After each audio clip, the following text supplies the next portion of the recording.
Alrighty. Okay, let's get started here. Let's talk about some more research design. We're about halfway through talking research design. So, sorry, I know that turned off. Just checking. Hopefully, best case scenario, we'll get through it today and then move on to, I think, research ethics next. Okay, before.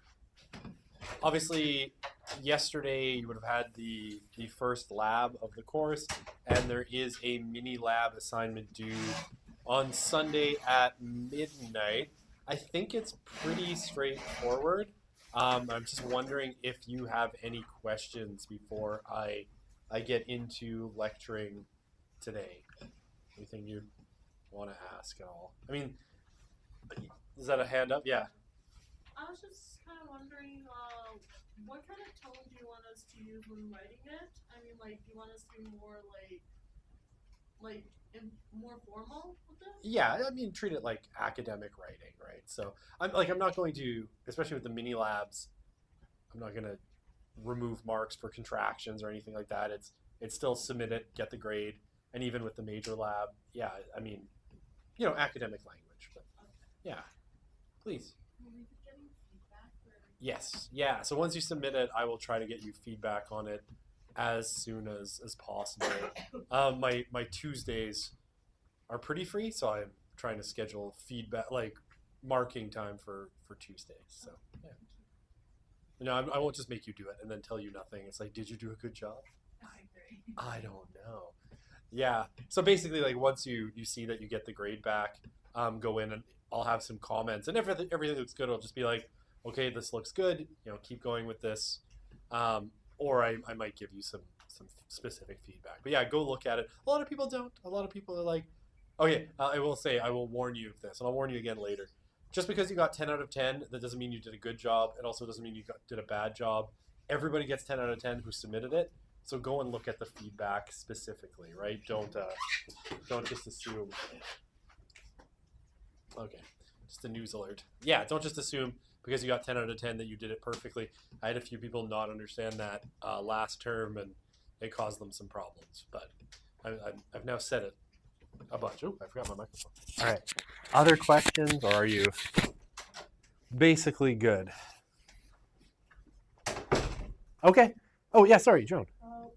Wait, will you post the feedback on e-class, or will we have to go to? No, it'll be posted on eClass, right? So you just look at it. You can always come talk to me afterwards if you're like, I don't understand or anything. Like, obviously, come talk to me after class or make an appointment. But no, it's posted on eClass. So yeah, you don't have to come to see me. Yeah, I know everyone's busy. All right. Good. Okay, let's get to the fun stuff, right? Social methods. Woohoo. Um, okay. So this is, I think, where we ended off last time, right? We were talking about kind of research design, experimental design in particular, and the question, we ended off, I think, with the question of validity in social research, right? And essentially, internal validity is mostly concerned with are you measuring what you're trying to measure, right? It's the way that you're going about trying to get the information, actually getting at the concepts that you're attempting to study, right? Or are you accidentally getting something else? All right. So Cook and Campbell looked at basically what do they see as some of the potential threats to internal validity in experiments that lack random assignment, right? So if you don't randomly assign your subjects and or you don't have a control group. Okay, so one of them, history, right? Some event occurring after the treatment was given that might have influenced the dependent variable, right? So something else happening, an intervening or spurious variable, blah, blah, blah, blah, blah, blah. It's been a long day so far. A spurious variable that comes along and causes an effect in your dependent variable that you might not be aware of, right? So you have a third factor. Okay, testing, right? So the pre-test. So you know how we talked about, why is my phone buzzing? No, nothing. All right, my wife, not important. Really not. Please never meet her and tell her the things I say about her. It would turn out badly for me. Yeah, the pretest, right? Sometimes in conducting, whatever pretest, like, say you're trying to get a baseline reading of someone's math abilities or whatever it happens to be, actually doing that pretest, maybe not in that case, but in other case, or, the IQ test on students or whatever it happens to be, might ultimately, create problems. It might actually have a sort of reactive effect on the dependent variable, right? So just the fact that you're doing a pretest might ultimately mess something up. Instrumentation, right? In the case where you have some kind of instrument that you're using to measure, change in the way test is administered, right? You used to administer it on paper. Now you do it with an iPad or a computer or something like that. That might ultimately cause, some problems. There we go. That'll make it a little easier to see. That might cause some problems, right? It might change the way people interact with your tool. If you have, different instrumentation, pre-test, post-test, these sort, depending on the timeline and how long, your experiment is, this can be a problem. But yeah, and then people who do like longitudinal experiments, right, and come back and re-experiment, people in this using a similar kind of procedure, but years later or months later, if you've changed the way you administer it, this can ultimately change the results you're getting. Mortality, both actually dying and just people being impossible to reach before an experiment is over, right? So again, like you can have people failing to complete an experiment, like walking out. That can be a problem. If you have, something that's longitudinal, where you're looking for, studies and follow-ups over a long period, people disappearing, you not being able to reach them, this can ultimately be a problem as well, right? People leave the study, you can't find them to do follow-ups, they die. All of these things can ultimately be a problem. Maturation, participants change over time, get older developmentally and emotionally, right? So again, mostly in longitudinal studies, you might see this be a problem. You might have people move along the life course, right? And change, and potentially that can cause some differences in measurements and the way you're doing things. And then selection. Post-test differences between the control and the experimental group may have been caused by pre-existing differences, right? So I talked about this, right, when we talked about the marshmallow test, right? Sometimes, sorry, the marshmallow test is a bad example, but I jumped on it for the wrong reason. Follow-ups on the marshmallow test, right, when they've tried to look at it, have suggested that their selection was kind of biased, and then subsequent experiments that included more variables fixed some of that. But let's say in terms of selection, the post-test differences might be because of pre-existing differences, say in race, social class, gender that you didn't account for, right? So depending on your selection, if you didn't take certain factors into account, you may have missed something that may be causing a difference. Now, if you have a big enough statistical sample, it doesn't have to be a problem because sometimes you can control for those things using statistical modeling, but not always. Okay. Okay, so measurement validity or construct validity. Are you basically, are you measuring what you want to measure, right? For example, this is actually a strange example. Is the number of murders recorded in annual police statistics a valid indicator of the murder rate, right? It's just a kind of questioning, right? Are you measuring the correct thing? Now, this isn't necessarily for lab experiments, right? Measurement validity can apply broadly to anything that you're kind of asking about, right? But, it is a sort of problem. Are you actually, is the thing that you're trying to measure, are you actually measuring it properly, right? Are you getting the whole picture, for example, right? Like when you talk about, say, the number of murders in this example, do police capture the total number of murders, right? Is just looking at police statistics, ultimately the best way to capture the number of murders? Or would you have to take into account disappearances, right? Or other things that might be included? Like I said, not a perfect example. So measurement validity, are you measuring what you want to measure? Or are you measuring something else? Like in this case, are you just measuring, police reported murder or things that show up in official statistics, right? Rather than the total murder rate or something like that. Okay, does that make sense? Okay, I know, thrilling stuff. Okay, external validity has two primary concerns, right? Our finding, so, when you talk about external validity, you're really worried about the degree to which your research findings could be applicable outside of your research study, right? So yeah, let's say this is especially a problem for lab experiments. If you do a lab experiment, right, or an experimental setup, if you take can you take your conclusions outside of that very artificial environment, right? Is it ultimately possible to say that you're learning anything, especially when you're talking about social research, about the normal social environment, or does it only apply to the lab, right? So is it valid externally, right? And then, the second one, I think, when we talk about external validity, tends to apply a lot to qualitative research.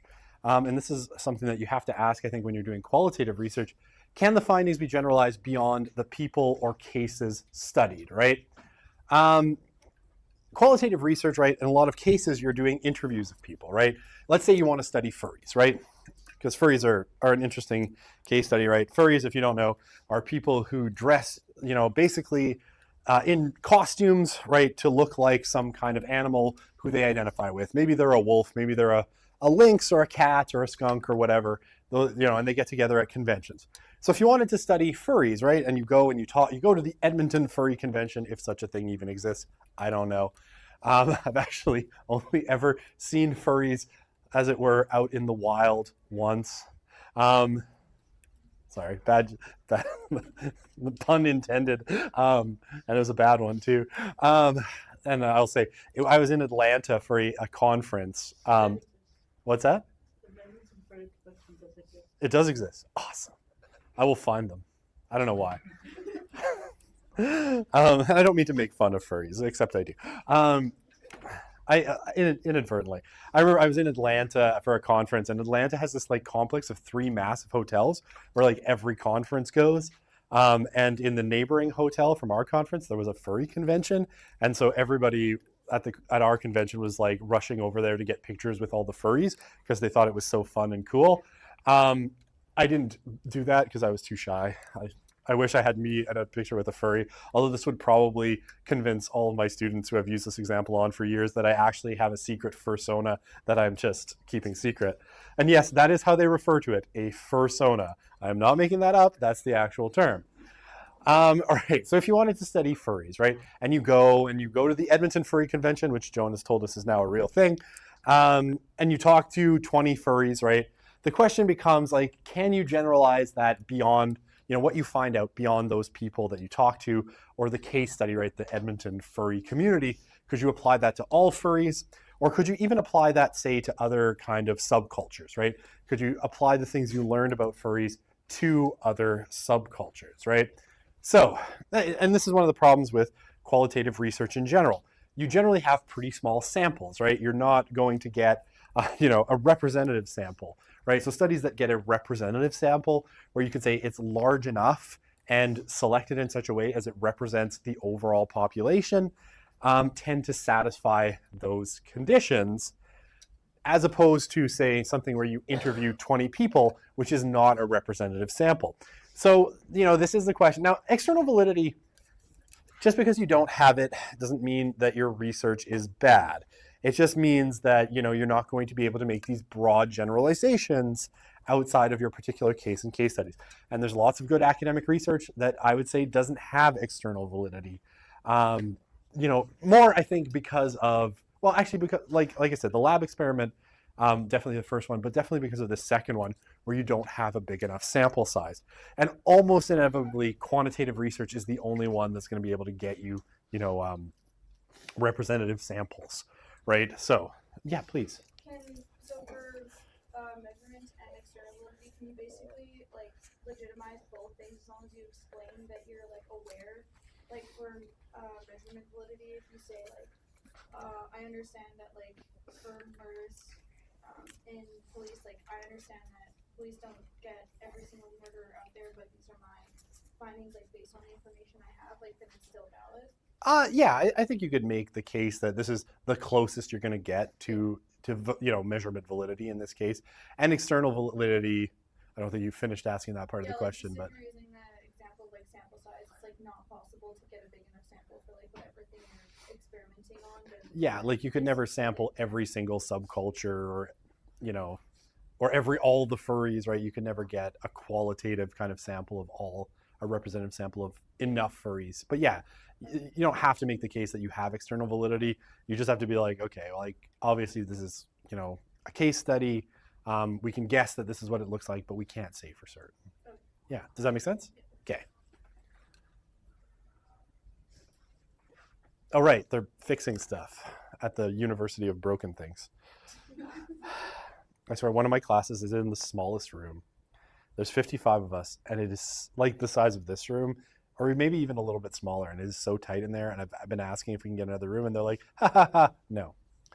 Because everything is full, because the breezeway is closed, humanities is closed, there are no rooms. My life is hell. All right. Actually, my students, because they're clustered together, I get to stand at the front, and I'm okay. Okay. Yeah, so again, Cook and Campbell, we're seeing, some of the experts on and wrote the textbooks on this kind of thing. Three kind of, or some threats to external validity in experimental research specifically.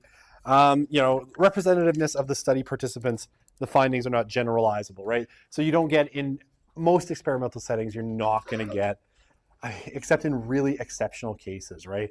Where you're doing really, really, really large experimental samples. It's hard because it's really expensive and time consuming to do. Mostly, right, you may not get enough to be generalizable. I would say the only place where I see certainly not in social sciences, maybe psychology can do it sometimes. Sociology, I don't think so.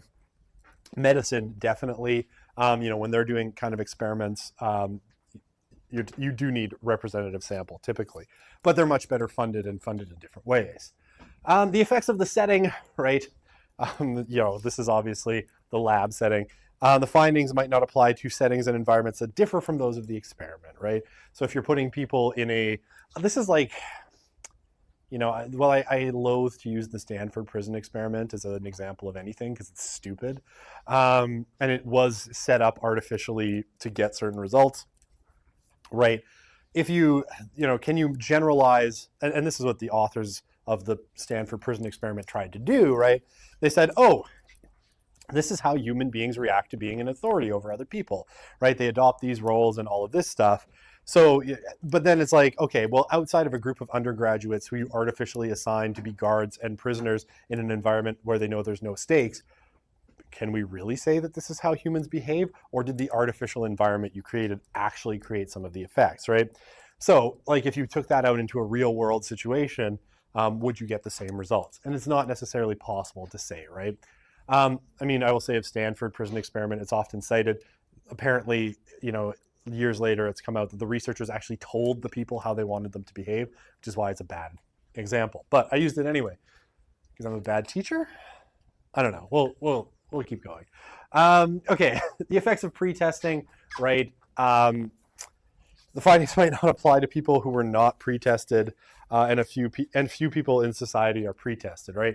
So if you do a pre-test, right, to check for something, that again may influence how people behave because now maybe they know what you're looking for, right? Or it starts to have a reactive effect.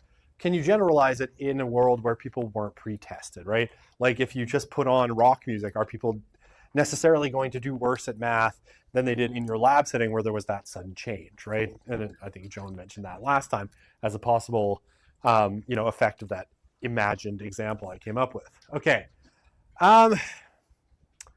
Reactive effects of experimental arrangements.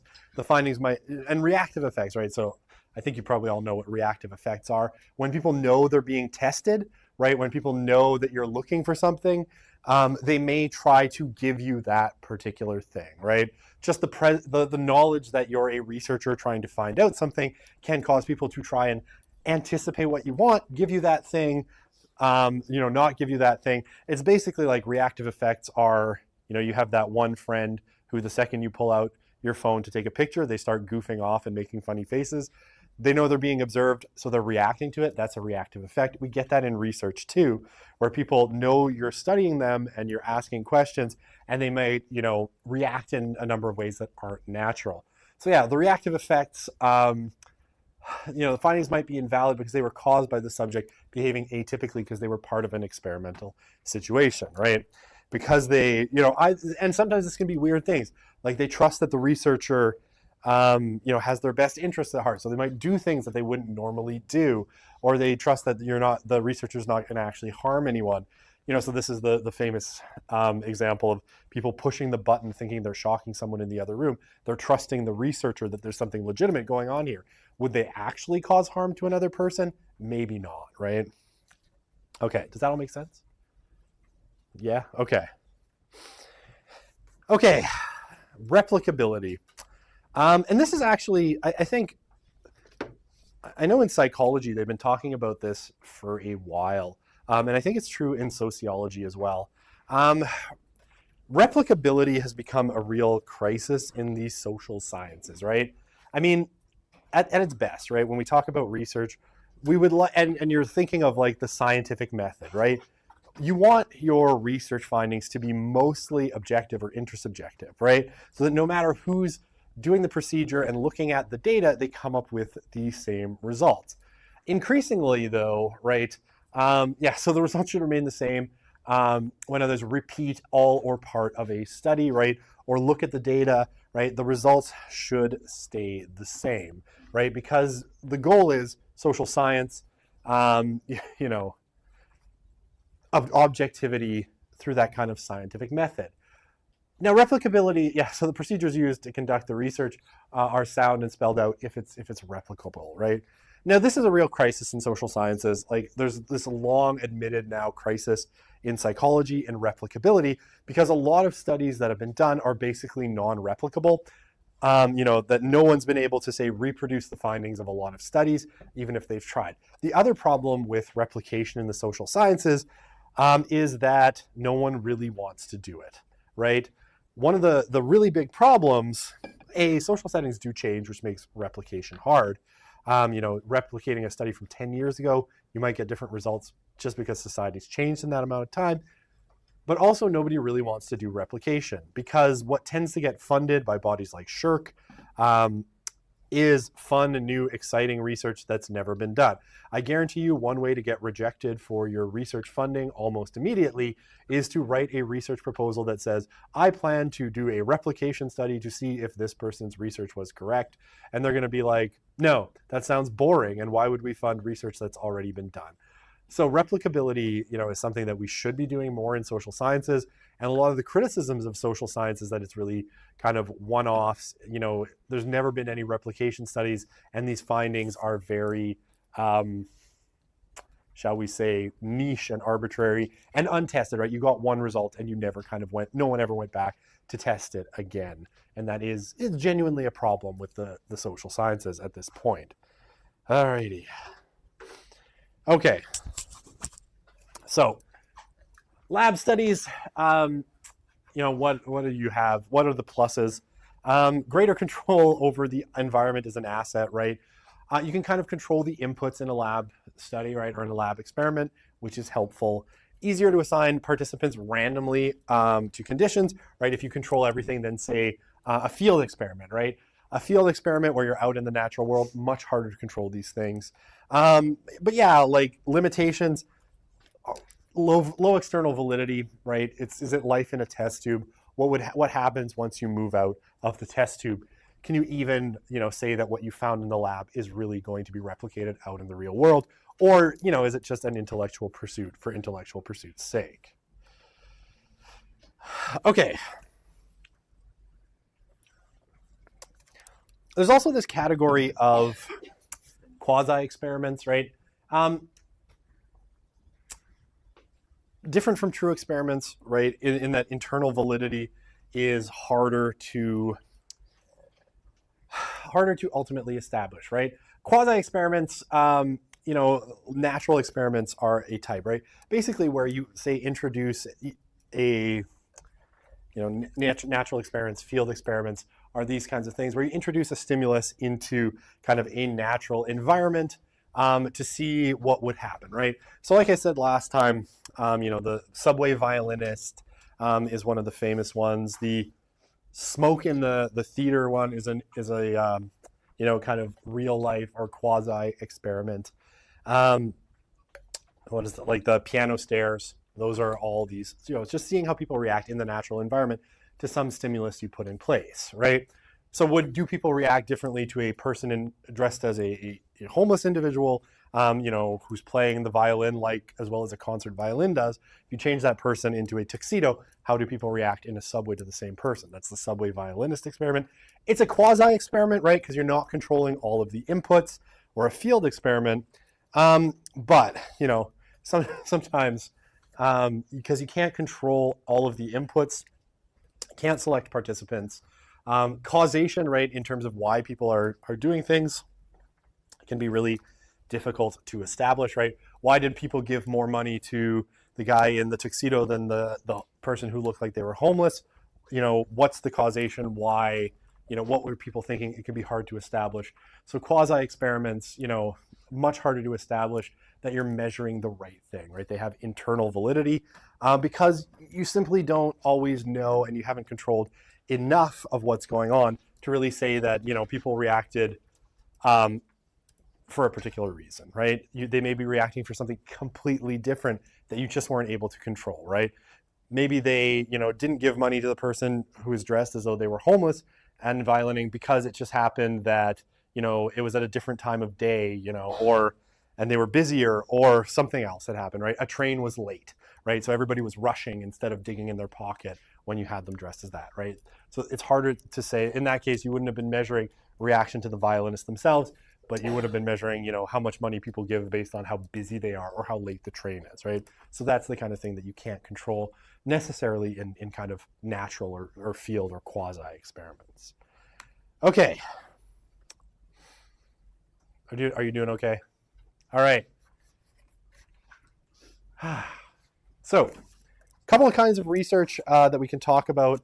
And both of these are really, really common in social science.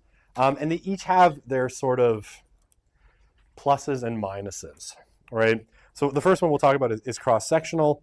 I have a few slides on it, and then longitudinal design. Okay, so cross-sectional, right? a cross-sectional kind of research design generally is observation at one point in time with no before or after comparisons. So a lot of survey research is like this, right? Where, you know, you are doing a single, like, I don't know, if you want to, all right, I did a couple of these, right? Back in 2019 when I was doing research for Catholic Health of Alberta on kind of Catholic institutions in Edmonton, right? I had 2 surveys as part of that research and then some focus groups. And basically it was like a snapshot in time, right? So cross-section is generally speaking a snapshot in time. I did surveys, you know, in 2019 to kind of be like, okay, what's going on at this particular moment in time with regards to people's attitudes towards Catholic institutions in Edmonton? How do they feel about them? And what interesting, you know, can we say about that, right? I didn't follow people along. I didn't do it, you know, in 2019, 2021, 2022, or any of those things, right? It was just a snapshot in time to get a picture of that particular moment. Okay, yeah, generally don't include any kind of, you know, it's not an experiment, so you're not manipulating an experimental, you know, kind of a variable, right? So you're not introducing a treatment or manipulation, you're just getting a picture of a particular moment, right? So questionnaires, structured interviews, and structured observations are all, you know, basically like that. So for the most part. And yeah, generally cross-sectional research, you're measuring 2 or more variables. And I'll put it this way, it would be very rare that you're measuring only 2, right? Because measuring only 2 things is going to give you a very impoverished kind of cross-section of anything. Generally, like if you're doing something like, say, survey research, you're going to be asking a whole bunch of questions, right?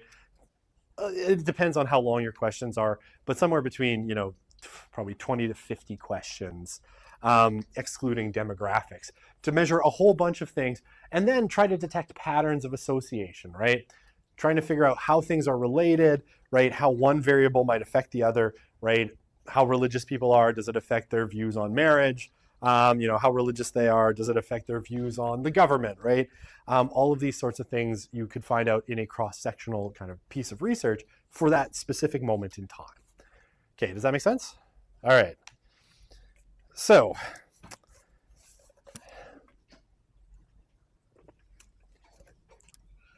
yeah, some of the problems with cross-sectional research, internal validity, right? In particular, establishing direction of causation, right?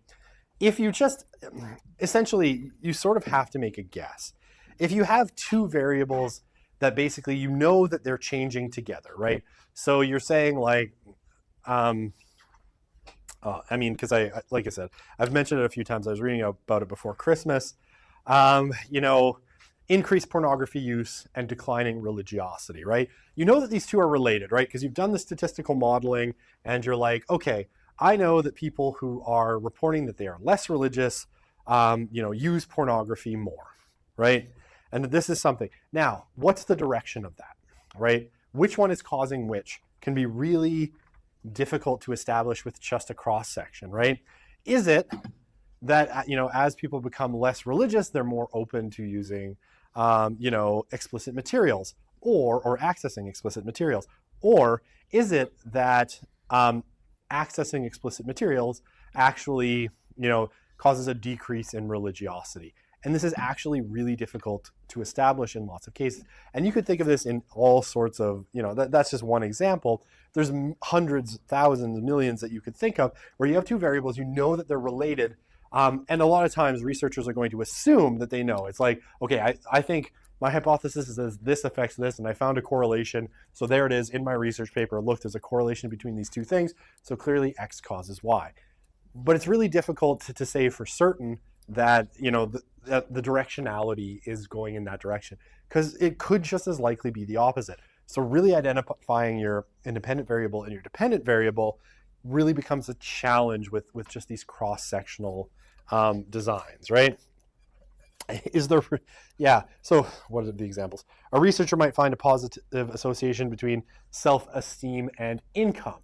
But yeah, does self-esteem influence in the level of income, or do people get more confident, have more self-esteem, the more money they make, right? And from a cross-sectional design, all you can really say is that there's a correlation between the two, that they rise, as income goes up, self-esteem also rises. But actually saying, what the directionality of it is can be really, really difficult, right? And so sometimes you just make your guess, and you pretend to be more certain than you are. What is reciprocal causation, right? Self-esteem, is there a reciprocal causation? Self-esteem influences income, and income influences self-esteem, right? It's like a dialectic, right? As income rises, you get more self-esteem. Your self-esteem makes you more confident, so you go to ask your boss for more money. You get more income, then you feel even better about yourself, and then you quit your job and go find another job that pays even more. Your income goes up. You feel even better. It can be an unending loop. And the same one, and this was, this study I was reading about pornography use and religiosity. It was the same kind of problem, right? And one of the theories in this paper was that, small acts of deviance will cause people to decline in their religiosity, which leads to larger acts of deviance, which causes them to decline even more, right? And that it's this kind of reciprocal process as well. And this is one of the problems with cross-section. You can't really see those reciprocal causations because you're just catching it at a moment in time. Okay. External validity can also be a problem. Cross-sectional studies, for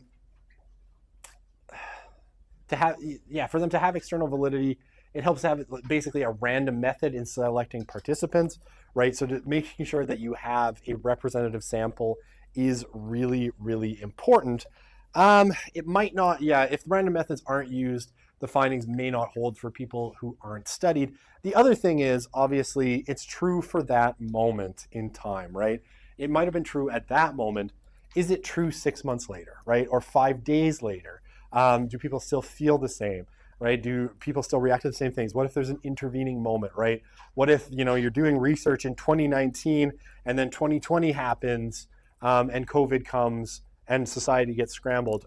Are your findings from 2019 still valid, right? I think these are real questions because you're getting that moment in time. It might have been true then, but it might not be applicable outside of that particular time and place, right? So there's lots of problems with cross-sections as well. Again, that doesn't mean that cross-sectional research is bad, right? Or that it's somehow deeply flawed or that you shouldn't do it. It's just something to keep in mind if you're ever putting together a kind of cross-sectional design, that it will limit what you can say. Yeah, please. How hard is it to pivot research once you start it? Like, say you do one of these studies, but then it comes out that something messes it up, like COVID happens, and you decide, actually, I'm going to use this as a snapshot compared to something else in the future. Is that a common thing in research? It can be, right? And sometimes, people will start a study and be like, wow, I found some really interesting findings, and I want to, do it again or follow it up. So you sometimes will have what you would refer to as like multiple cross-sectional kind of research studies, where basically you'll take a snapshot here, a snapshot here, a snapshot here, a snapshot here, to the point where it can almost be like longitudinal. But even something like, say, the General Social Survey out of the National Opinion Research Center, or NORC, at University of Chicago, right? They've been doing research since the 1970s, right? It's 1972, they did their first national representative sample. And it's generally thought of in a sense as like a longitudinal study, and in some ways it is, but in some ways it's actually like a multiple cross-sectional, because one of the things that can be challenging in pivoting it is if you weren't intending in your initial research design to follow up with exactly the same people, it might not be possible to get the opinions from the same people, right? So then you're going to be getting a random sample here and a random sample here, right? Some of the same people may be in it, but probably not. And so you're really getting kind of snapshots at different moments. That's not, again, it's not bad. And like I said, like some of the best and most trusted research that I know of is essentially like a bunch of snapshots, right? Taken at, say, like 2-year intervals. Or if you look like the Canadian census, the big one is every 10 years, right? Like whatever the space is, you're just getting snapshots at different points in time. And then you can say, oh, we've seen this change over this amount of time, this change over this amount of time. This is how societies progress through comparing the snapshots, but it is ultimately just a bunch of cross sections. Does that make sense? Okay. But yeah, you can definitely like expand a study later on. The only problem comes if you wanted to pivot it to like a truly longitudinal study. That can be really difficult because to do truly longitudinal, you have to have the same people in the sample, right? And that's not always easy to pivot from cross-sectional to longitudinal. The other way, super easy. If you decide you want your study to go from, you started thinking you'd do longitudinal and you're like, yeah, I'm not going to be able to follow these people. Let's just start doing cross sections. That can be done quite easily. And well, not cheaply, but quite easily. Yeah. Okay. How are we doing? Good? Okay. Yeah, so cross-sectional designs, right? This is more like a science-based one, like a lab experiment. Lab experiments basically are kind of cross-sectional as well. But yeah, one of the strengths of them, of a cross-sectional design, is that you can examine the effects of variables that can't be manipulated in experiments, right? Especially when we talk about questionnaires, right? You can look at a bunch of variables that you can't actually control, but you take a snapshot of a population, right, through a survey. You want to talk about Edmontonians. Let's say you do 3,000 surveys of people living in Edmonton, right? You can examine the effects of variables that you can't control, right? How often people, income, race, gender, how often people attend religious services, like all of these sorts of things, right? That you couldn't manipulate, right, through any kind of experimental design, but you can get a sense of, okay, what does a subject that has these characteristics look at compared to these ones? And you can look at these at group levels. So cross-sectional designs, especially in questionnaires, work really well for those kinds of things, right? How does age affect attitude about LGBTQ people, right? This is the sort of thing that you can't manipulate that, but you can grab a sample of information, ask people a bunch of questions, and be like, oh, 75-year-old people, are less accepting than, on average, than 15-year-olds, right? That's the kind of thing you could do in a kind of cross-sectional study. All right. Yeah, I mean, data rectangle and cross-sectional. Okay, let's not worry about the data rectangle, right? Essentially, right, this is how you would kind of note things down if you were doing, say, like structured observation. But anyway, let's not worry about that. It's more confusing. Okay, longitudinal. So longitudinal is different, right? Longitudinal, basically the idea of a longitudinal study is that you're going to examine a particular case. So typically you're talking about a subject, right? When you're talking about social research. And you're going to do it again, you're going to do it the first time at time 1, and then you're going to follow it up at time 2, 3, and et cetera, right? For as long as you can.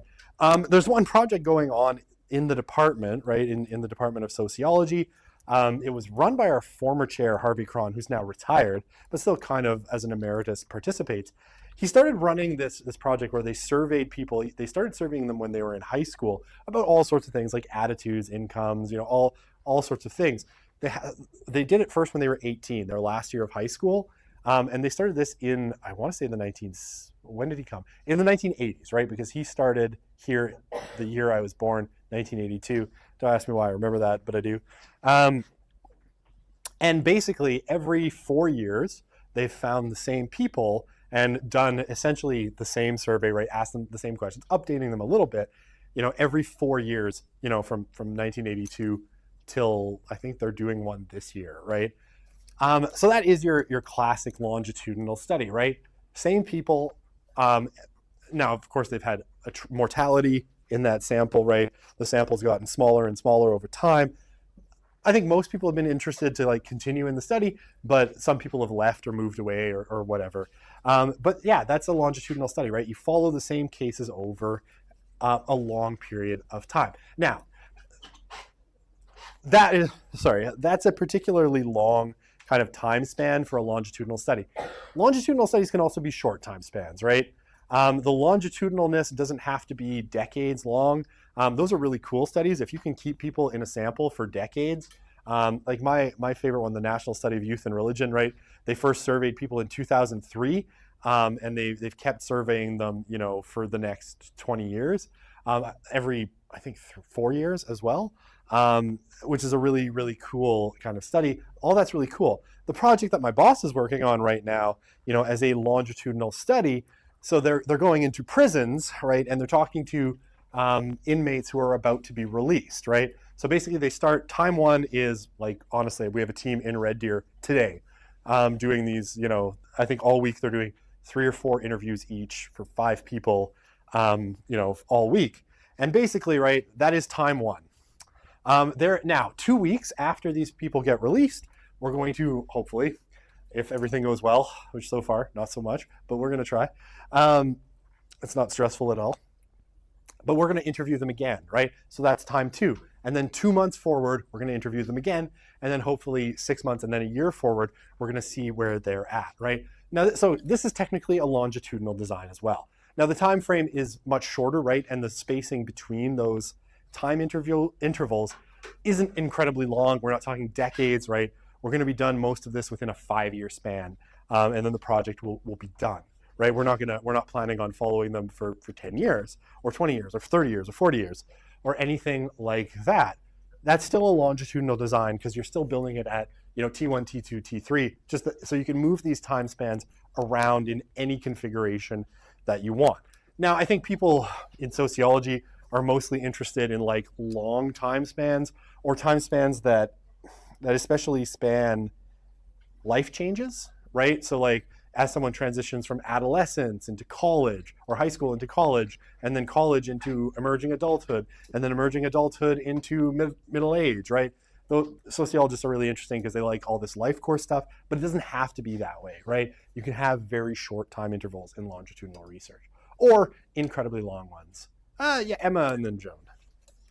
In the case for like just longitudinal studies in general, but as well as this prison project, if like inmates, let's say, can't afford to have a cell phone or like in contact with these people for long periods of time, is like that funding taken from the research to like provide them cell phones, or how does that kind of go in that sense? Or So in the case of this particular project, it isn't. There's sort of an assumption, like there is financial incentive, and we're going to talk about that. We talk about research ethics. How ethical is it to give people money? It's a real question. So we do have a sense that we're going to get some attrition, right? We're not going to capture everybody. I think we've sort of come to the conclusion that cell phone ownership is pretty ubiquitous and low cost, so most people are going to have that ability. But yeah, we don't have the resources in this case to provide. I think we're planning on interviewing about 3,000 participants at the end of the day. So 3,000 cell phone bills in Canada would be all the university's money. Even my cell phone bill they won't cover. So there you go. But yeah, like generally, this one's a bit of a unique study because it is a very vulnerable population. So we're assuming we're going to lose a bunch at some point. But yeah, Joan. Longitudinal studies, what happens if like if the researcher dies or if there are multiple researchers there? It depends on the study, right? Like in the case of the one that like Harvey was doing, he started the project with 2 senior academics when he started in 1982. Both of them retired and then subsequently have died. But he handed it off, or they handed it off to him. And now he's handed it off to other people in the department to keep that study going. Now, that's not always the case. Like sometimes if a researcher dies or retires, the study just ends, right? And then it's like, yeah, that's just gone. It depends on the nature of the study, right? And whether it's worth keeping going at a certain point. And, eventually your participants are also going to age out and die, right? If you're following the same people over and over again, which is where cross-sectional design can actually be useful for longer time frames, right? If you just keep doing, a cross-section every, like the GSS in the US, every 2 years, right? You could keep that going indefinitely, no matter how many researchers die, or you don't even know who the participants were. So you can just keep going. Probably they'll be doing the GSS out of Newark until, the University of Chicago isn't a thing anymore at some point, But like, yeah, with a longitudinal study, yeah, eventually researchers are probably going to move on, either retire or the participants just all disappear, right? There's like this one that Harvey was doing. I think they're participants are now, primarily in their 50s and 60s. So it's not going to be too long before there aren't enough of them to keep surveying, right? So there's that too. Mortality will happen in longitudinal samples, again, depending on when you started. But And could having like new researchers or like could having new researchers somewhat affect the outcome of the studies, or is it that? it shouldn't if you do generally with like a longitudinal questionnaire-based study, the key is not so much who's administering the study as the questions that are asked, right? So you want to make sure, but like generally asking the same questions, over and over across the kind of decades to compare the results should be doable by anybody, right? And like something like the National Study of Youth and Religion, most of the actual surveys were done by their grad students, right, at University of Notre Dame. It didn't, and those grad students, right? Grad students come and go. They graduate, they fail, they drop out. All sorts of things happen to grad students. But hopefully, most of them finish.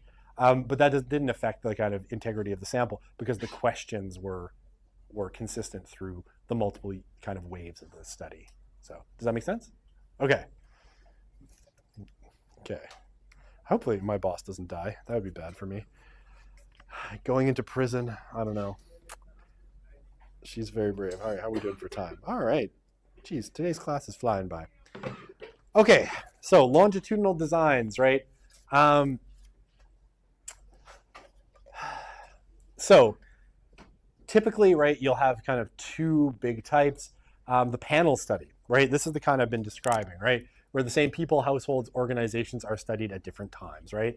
So, basically the one like National Study of Youth and Religion is a panel study. The one that my boss is doing, is a panel study because you're surveying the same people at, T1, T2, T3, and so on. And then the cohort study, in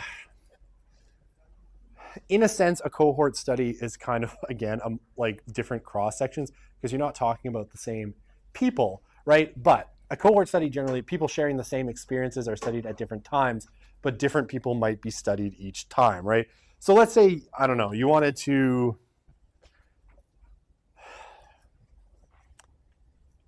you had wanted, say, starting in the 1960s, you had wanted to study, the baby boomers at different points in their life, right? So you would have done essentially with a cohort study, you would have found people in whatever age category the baby boomers were in at that time, done a research of say 1,500 of them. And then, you go forward 10 years and you do another study with a whole different panel of people, right? A whole different group of baby boomers 10 years forward, not the same people randomly selected, but they're still kind of sharing that same experience. You could do that. Anyway, and then you, again, forward as they move through the life course.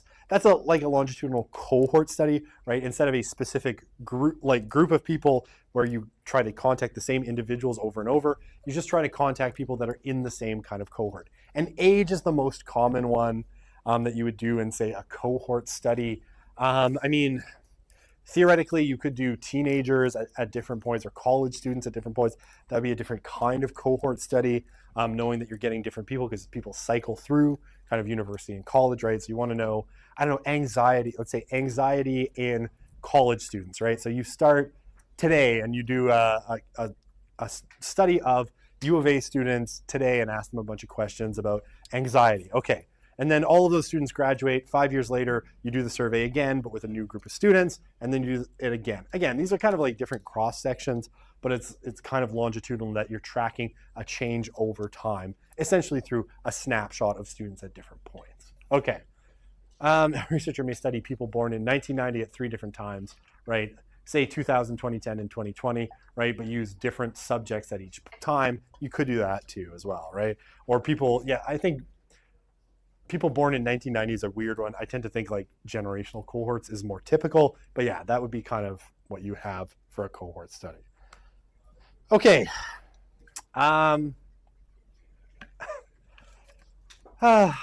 Drawbacks, right?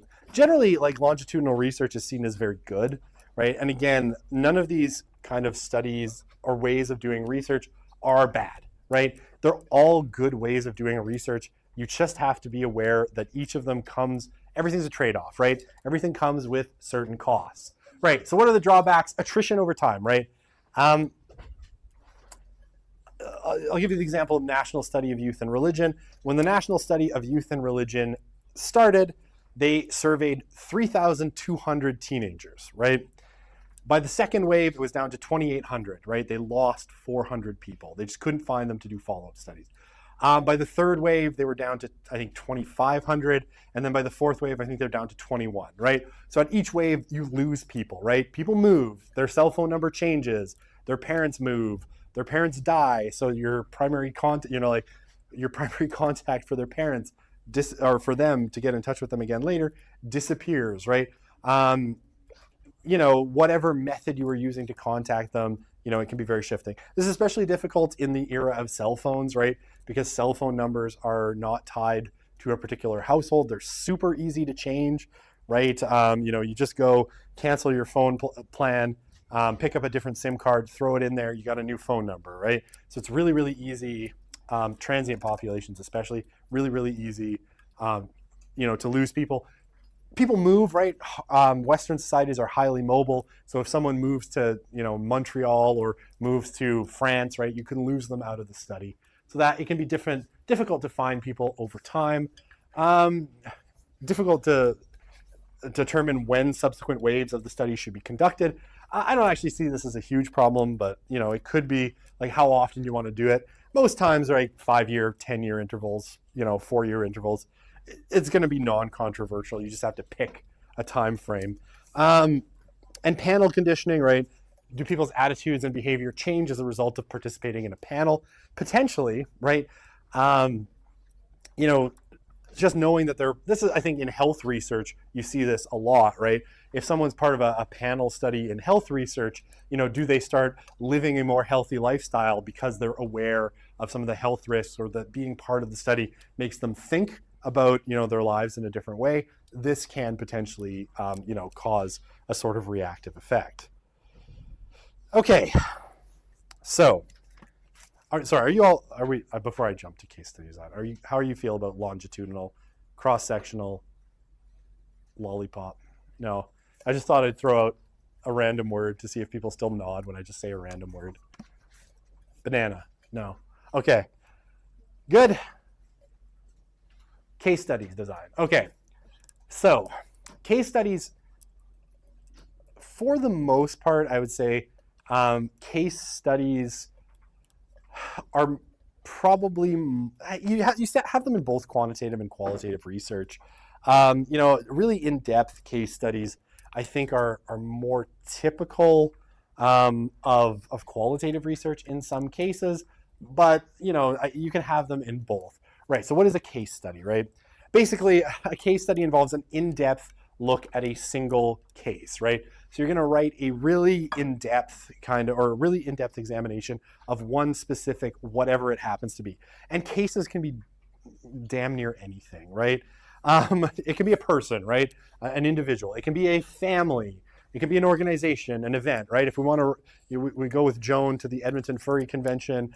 Sorry, I'm just teasing. And we write a really detailed examination of the Edmonton Furry Convention, right? That's a case study. I've done research on television channels and particular TV shows, right? Really in-depth looks at each of these things. And these are all kind of cases that you can look at. And so you look at a particular case, you write a really detailed, in-depth study of it. You're looking at it either quantitatively or qualitatively. That is a case study, right? Like I said, I think I see really in-depth case studies, I feel like, are more common in qualitative research, for whatever reason, because you happen to focus in on smaller units, but it can definitely happen quantitatively as well. Okay, so how do you do a case study, right? So some question arises, right, regarding the external validity of case study. How do you design? I'm reading this wrong. Hang on. So how do you design a case study, right? You start with a research question, like what do you want to know? And then you identify what are the best kind of examples you're going to be able to find of that particular phenomenon, right? So I wanted to know when I was doing my PhD research, why are certain shows being made on Russian TV and why not others? Why are certain genres proliferating? Who's making them and why, right? So I took a look at, I think it was like 21 TV shows, watched like 1,500 hours of Russian TV. Super fun, by the way. Well, no, it didn't start that way, but it ended up that way eventually, right? So, and I was like, okay, then I identified, all right, how do I do this? The best way to look at this is looking at different TV channels and what shows are they making, right? So I identified, the channels as particular cases, and then kind of sub-cases were a bunch of the different TV shows I looked at, and I wrote detailed descriptions of each of them. And you can read about them in my incredibly boring dissertation, which you can find very easily online. It's called Moscow Goes Hollywood. Russian television in the age of globalization. But each chapter in it is basically a case study of a different TV channel and the kind of shows that they make. And boy, oh boy, did I spend a lot of time reading Russian financial documents about TV channels. It was super duper fun. Really improved my financial Russian, I'm going to put it that way. And I really wish AI had been around because I probably would have made AI do a lot of it. Okay, so that's how you do a case study, right?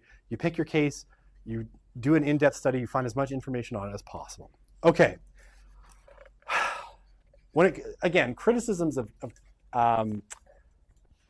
of case studies, often people are like, well, when you're doing these kinds of case studies, right, your study doesn't have any external validity, right? You may have unearthed a ton of information about the CEO of Channel 1 in Russia and why his influence leads certain shows to getting made and not.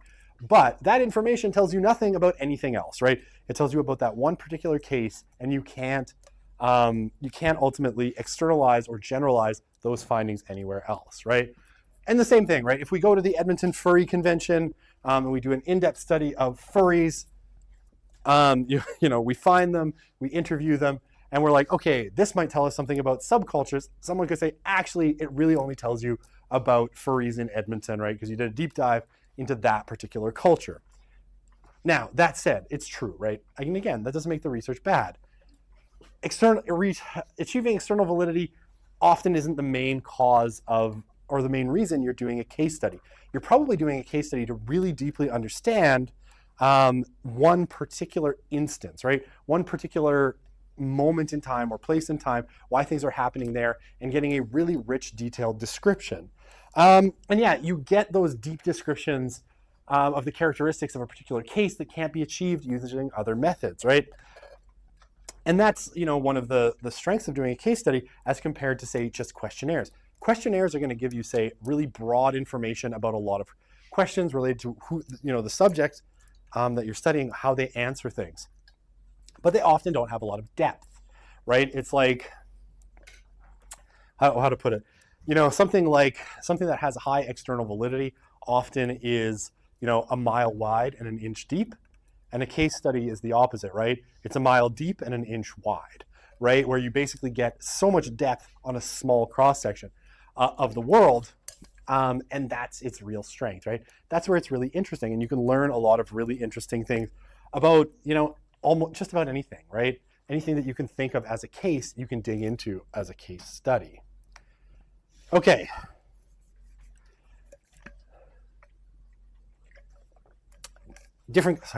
I've been talking now for exactly 4 hours today with only about a 50-minute break. So it seems like I stop every 30 seconds to like gulp down some tea. It's only because my throat is killing me at this point. And I forgot my fisherman's friend at home today, or as I call them, the professor's friend. Especially me on Mondays and Wednesdays because I lecture for a really long time. Okay, so 3 different kinds of cases we can talk about, right? The critical case. The critical case illustrates the conditions under which a certain hypothesis holds or doesn't hold, right? So basically, what was the example? Studying a person for whom certain counseling techniques are successful, right? So the critical case, right? Where does a certain hypothesis hold? How does you have a hypothesis? Does it hold in this case? Does it not hold in this case, right? What kinds of people would it apply to? You'd be like, oh, I don't know. My hypothesis is that the nuclear family is the best, place to raise children. You're going to have the most flourishing. Okay, and here I have the Thompson family who live in Terwilliger, and we see children flourishing all over the place. That would be the critical case that kind of proves the hypothesis. Or you could have but actually here is the Jones family who live in who are a nuclear family, but there's alcoholism, drug use, and abuse, and it's a bad situation. Kind of arguing against the kind of general hypothesis. Okay. The extreme or unique case, right, illustrates unusual cases which help understand more common ones. So studying the life of a person who's been married 7 times to help people understand more common marriage patterns, right? Okay, or like you could do this. Someone who has a lot of sexual partners as a way of understanding kind of how people are attracted to other people, right? What makes a man attractive to women, right? Would be you take the guy who's like the Lothario, the Don Juan, who gets all the girls, right? And it's like that is what is attractive to women. Okay, terrible example, and I'm going to move on from it now. And the revelatory case, a case or context that has never been studied before. Oh my God! And this is the case that we all want. Right, and this is trust me, reading everyone's PhD dissertations, the pitch is always the following: this case has never been studied before, right? No one has ever looked at this. That's why I'm special and good, and you should give me a PhD. That might actually be the first sentence of my dissertation. I don't remember. No, it was something about Putin. I can't remember.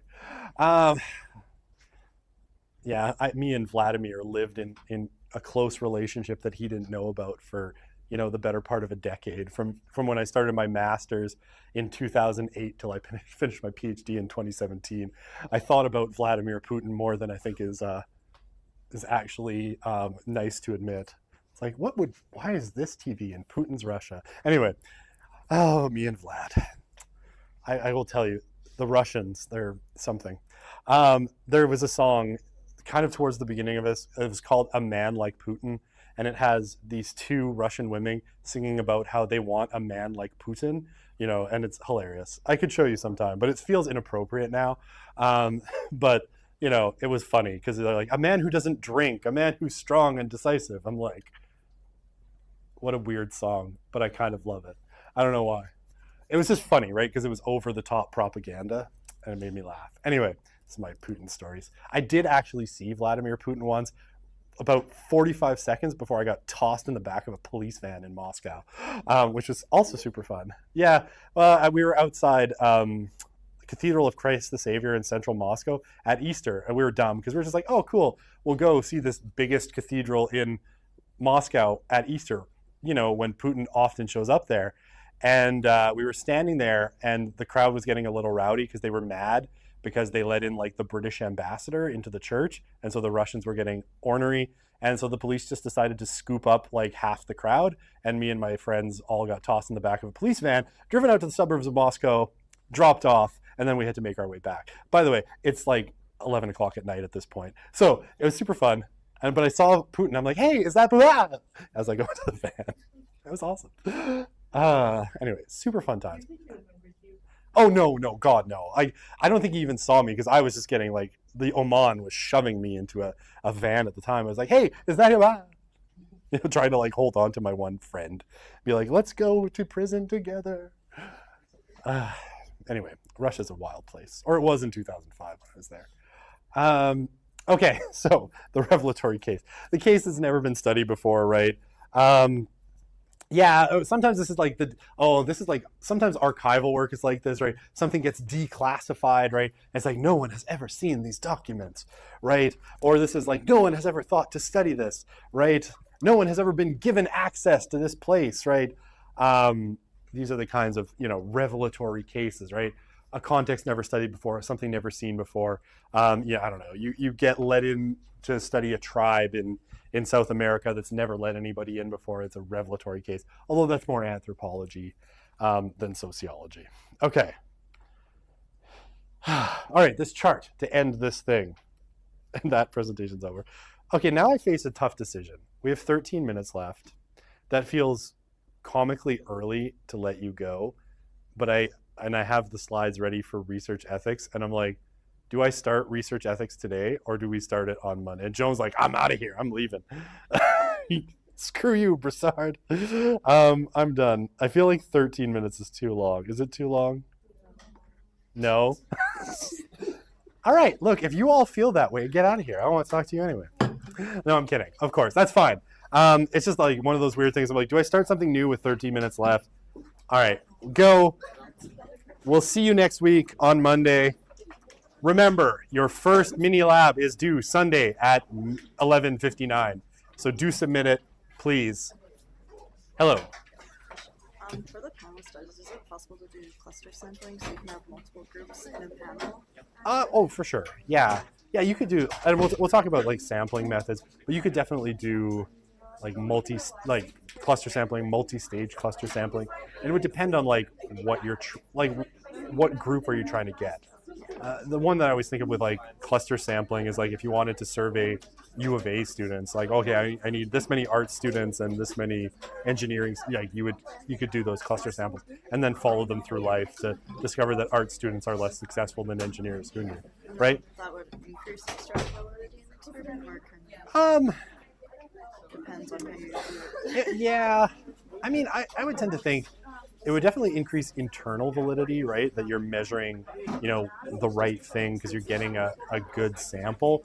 And the more random and the larger it is, the more you're going to move towards that external validity as well. So, yeah. All right, you're welcome. Uh-oh. No, not a SOC question, a class course question. Because of HRTC 309 and youth and religion,